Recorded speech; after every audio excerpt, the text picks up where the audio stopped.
આંકડાશાસ્ત્રમાં આ વિષયમાં લગભગ એકાદ મુદ્દો બાકી છે અને એ છે પ્રતિશત ક્રમાંક. આના આગળના બધા દાખલા જોયા આપણે, લગભગ બધા દાખલાઓનું પુનરાવર્તન થઈ ગયું. છેલ્લો એક મુદ્દો છે પ્રતિશત ક્રમાંક, જેને શોર્ટમાં આપણે પીઆર કહીએ છીએ. પીઆર એટલે પર્સન્ટાઇલ રેન્ક. ધોરણ 10 નું રિઝલ્ટ હોય, ધોરણ 12 નું રિઝલ્ટ હોય, તમે ઘણી બધી જગ્યાએ જોતા હશો કે પીઆર લખેલા છે.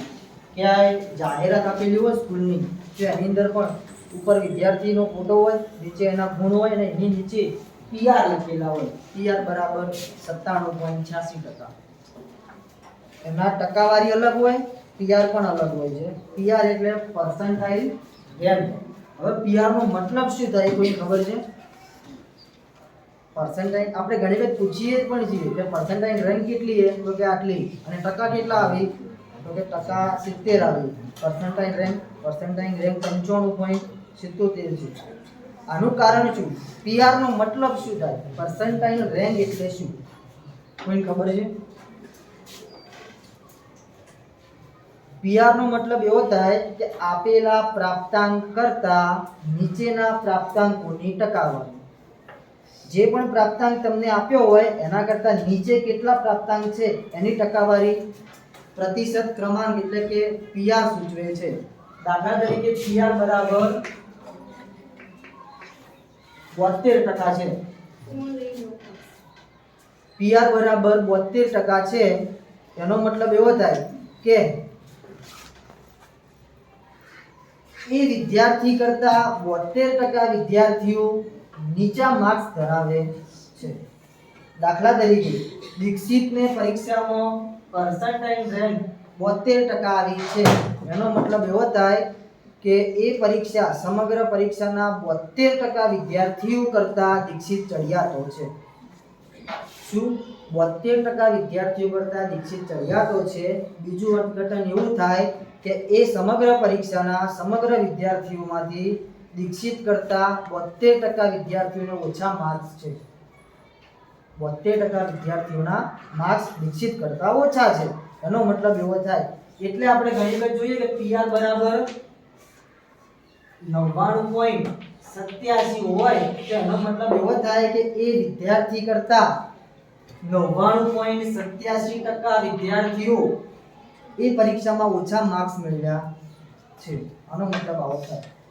આનો ઉપયોગ શા માટે કરવામાં આવે? કારણ કે આપણે જોઈએ કે બોર્ડની પરીક્ષા હોય, ધોરણ 10 ની હોય, ધોરણ 12 ની હોય, તો એની અંદર જે વિદ્યાર્થીઓ પરીક્ષા આપતા હોય એ 10 કે 20 કે 50 કે 100 ના હોય. એ પરીક્ષા આપતા વિદ્યાર્થીઓની સંખ્યા લાખોમાં હોય છે.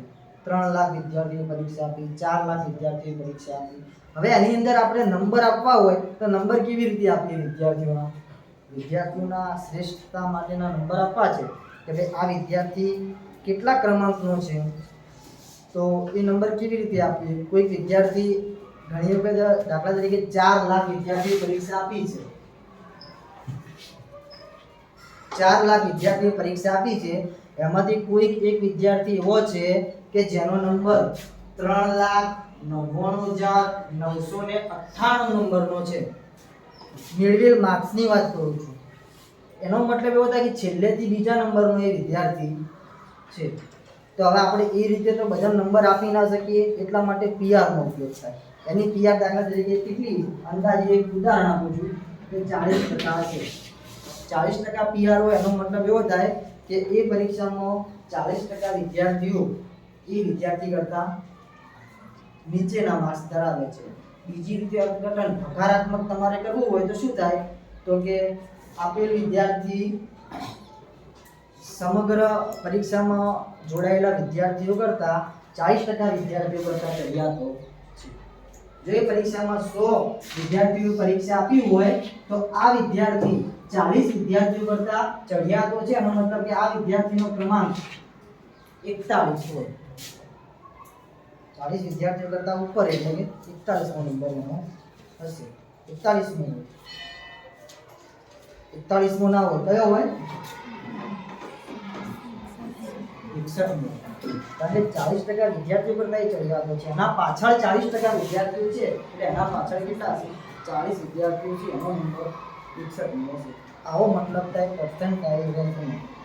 ઘણી વખત તમે જુઓ તો પર્સન્ટાઇલ રેન્ક કોઈકની વધારે હોય, ટકા ઓછા હોય, કોઈકના ટકા ઓછા હોય, અરે પર્સન્ટાઇલ રેન્ક ઓછી હોય પણ ટકા વધારે હોય, કારણ કે પર્સન્ટાઇલ રેન્ક તો 1% હશે.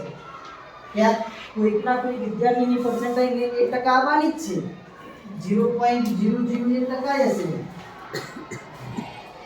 જે વિદ્યાર્થી છેલ્લા ક્રમાંકનો હશે પરીક્ષામાં મેળવેલ ગુણમાં, જે વિદ્યાર્થી છેલ્લા ક્રમાંકનો હશે એની પર્સન્ટાઇલ આટલી કઈ હશે 0.01 0.001 એ શેના ઉપર આધાર રાખે?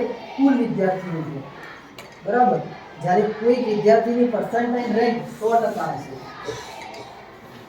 100% જે વિદ્યાર્થીની પર્સન્ટાઇલ રેન્ક હશે એનો મતલબ એ થાય કે એ વિદ્યાર્થીનો એ પરીક્ષામાં પહેલો નંબર હશે. એ વિદ્યાર્થીનો પહેલો નંબર હશે, કારણ કે એનું અર્થઘટન શું થાય કે આપેલ વિદ્યાર્થી બીજા બધા વિદ્યાર્થીઓથી એટલે કે 100% વિદ્યાર્થીઓથી ચડિયાતો છે, એનો મતલબ કે બધા કરતા ચડિયાતો હોય એટલે પહેલો નંબર હોય. પર્સન્ટાઇલ રેન્કનો મતલબ આવો થાય. પીઆર શોધવા માટેનું એક સૂત્ર છે, એક જ સૂત્ર છે, બીજી કોઈ પ્રકારનું સૂત્ર છે નહીં. જેમ આગળના દાખલામાં 2 સૂત્ર હોય, 3 હોય, અલગ અલગ આવતા. પીઆર શોધવા માટેનું એક જ સૂત્ર છે.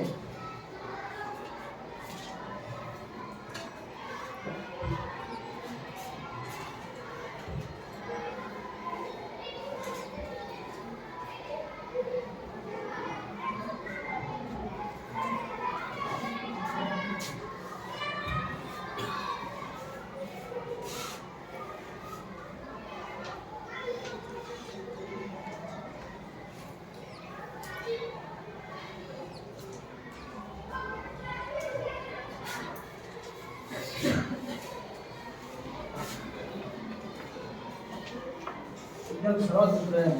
PR बराबर C वत्ता X ઓછા L ભાગ્યા I ગુણ્યા આખાના કૌંસની અંદર ગુણ્યા 100 ભાગ્યા N.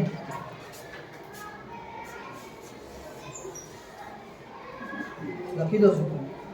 અહીં દાખલો બની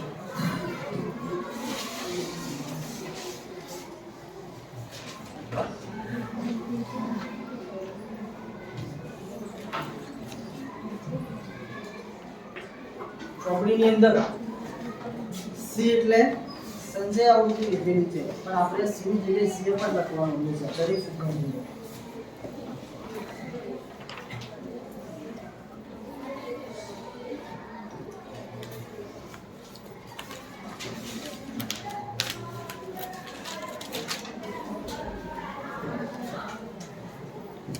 PR શોધવાનું એક સૂત્ર છે, PR બરાબર CF અથવા તો C ગમે જે લખો પણ CF પર લખવાનું સંચય આવૃત્તિ CF વત્તા X ઓછા L ભાગ્યા I ગુણાકારમાં સાથે આવૃત્તિ છે અને કૌંસની બહાર 100 ભાગ્યા N.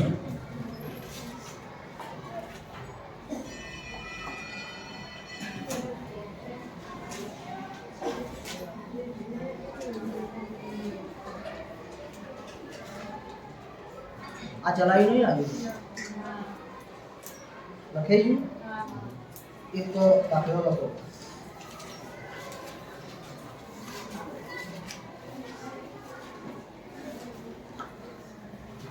નીચે આપેલા આવૃત્તિ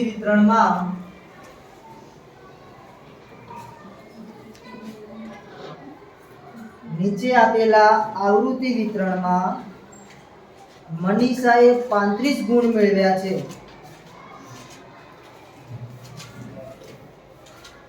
નીચે આપેલ આવૃત્તિ વિતરણમાં મનીષાએ 35 ગુણ મેળવ્યા છે, તો તેનો પ્રતિશત ક્રમાંક શોધો અથવા તો PR શોધો.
આ રીતની ભાઈ રકમ આપેલી છે, માહિતી આપી છે અને એવું કહ્યું છે કે મનીષાએ 35 ગુણ મેળવ્યા છે અને એનું તમારે PR શોધવાનું છે। સૌથી પહેલા તો તમે માહિતીને સમજો કે શું માહિતી આપેલી છે। તો વિદ્યાર્થીઓએ મેળવેલ ગુણનું આવૃત્તિ વિતરણ કોષ્ટક આપેલું છે। આના ઉપર તેનું અર્થઘટન એવું થાય કે 10 થી 15 માર્ક્સ વચ્ચે મેળવેલા વિદ્યાર્થીઓ કેટલા છે ભાઈ? 4 છે। 15 થી 20 માર્ક્સ વચ્ચે મેળવ્યા હોય એવા વિદ્યાર્થીઓ 6 છે। 20 થી 25 માર્ક્સ મેળવ્યા હોય એવા વિદ્યાર્થીઓ 10 છે। એ રીતે સમગ્ર અહીંયા માર્ક્સ આપ્યા છે, બાજુમાં આવૃત્તિ એટલે વિદ્યાર્થીઓની સંખ્યા આપણને આપી છે। હવે આની અંદરથી કોઈ મનીષા નામની છોકરી છે અને એને 35 માર્ક્સ મેળવ્યા છે આ કસોટીમાં, તો આપણે એનો PR શોધવાનો છે। PR નું સૂત્ર તમને મેં હમણાં લખાયું, PR બરાબર CF વત્તા x l ભાગ્યા I ગુણ્યા f અને અહીંયા આખાના ગુણ્યા 100 ભાગ્યા n, આવું સૂત્ર છે। આની અંદર CF એટલે આપેલ વર્ગના ઉપરના વર્ગની સંચય આવૃત્તિ, એનો મતલબ કે જ્યાં જ્યાં સંચય આવૃત્તિનો ઉલ્લેખ થાય છે ત્યાં આપણે કોઈ એક વર્ગ નિશ્ચિત કરવો પડે, એ આપણે કરીએ। x એટલે જે પ્રાપ્તાંક આપણે શોધવાનો છે, જે પ્રાપ્તાંકનો PR શોધવાનો છે એ પ્રાપ્તાંક આપણે કયા પ્રાપ્તાંકનો PR શોધવાનો છે? 35 નો। તો x બરાબર શું આવશે? 35। l એટલે આપેલ વર્ગની અધઃસીમા, I એટલે વર્ગ લંબાઈ, f એટલે આપેલ વર્ગની આવૃત્તિ, n એટલે કુલ આવૃત્તિ। સૌથી પહેલા સંચય આવૃત્તિ શોધી આપણે, બોલો ભાઈ સંચય આવૃત્તિ શું થશે આની? 4 10 20 32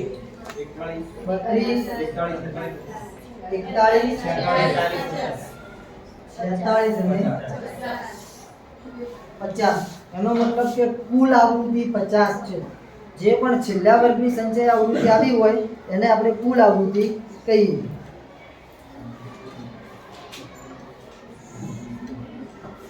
હવે જુઓ આપણે પ્રાપ્તાંક કયો શોધવાનો છે? 35 માર્ક્સ વાળો। 35 માર્ક્સ મનીષાએ મેળવ્યા છે અને 35 માર્ક્સના આપણે PR શોધવાના છે। તો તમે સંચય આવૃત્તિમાં જુઓ 35 કઈ સંચય આવૃત્તિમાં સમય જાય છે? 41 માં। એનો મતલબ કે આ વર્ગ આપણે ધ્યાનમાં લેવાનો છે।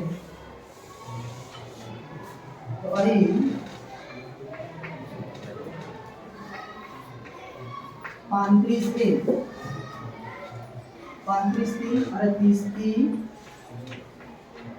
35 માં સમય જાય છે, બરોબર? તો એ વર્ગ ધ્યાનમાં લઈ અને જે પણ માગ્યું છે લખી દઈએ। સંચય આવૃત્તિ કોઈ CF કેટલી લેવાની? જે વર્ગ તમે ધ્યાનમાં લો છો એના ઉપરના વર્ગની સંચય આવૃત્તિ કેટલી છે? 32। આવૃત્તિ આપેલ વર્ગની આવૃત્તિ કેટલી છે? 9। x એટલે જે પ્રાપ્તાંક માટે આપણે PR શોધીએ છીએ એ પ્રાપ્તાંક કેટલો છે? x બરાબર 35। એના પછી l એટલે આપેલ વર્ગની અધઃસીમા કેટલી છે? 30। I વર્ગ લંબાઈ કેટલી છે? 5 અને n કુલ આવૃત્તિ 50 છે। આટલું આવડે આપણે? આવડે કે ના આવડે? આવડે।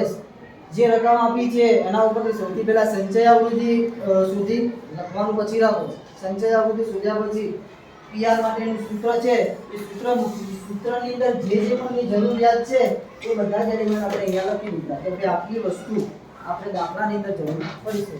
તો આ બધાની કિંમત સૂત્રમાં મૂકી દીધી। PR બરાબર CF કેટલી થઈ? 32 -30 સો